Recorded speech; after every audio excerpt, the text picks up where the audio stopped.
Hey everyone, welcome back.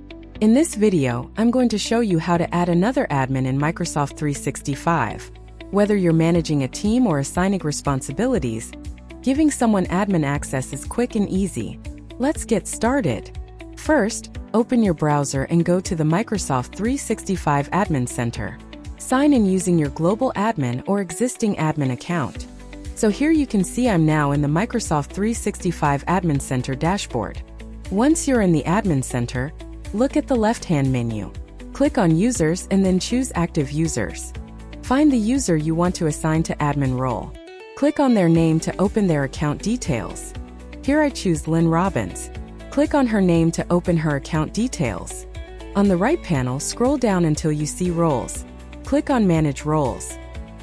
Now choose the admin access for this user. In this case, we're assigning the SharePoint Administrator role. So go ahead and select it from the list of available admin roles. After selecting the SharePoint Administrator role, click Save Changes at the bottom.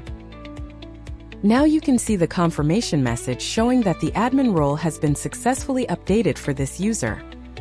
Here you can see Lynn Robbins is now officially a SharePoint Administrator. She can now manage all SharePoint sites across the organization.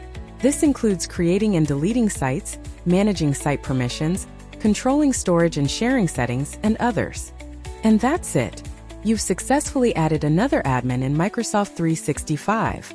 If you found this video helpful, don't forget to like and subscribe for more quick tutorials. Thanks for watching.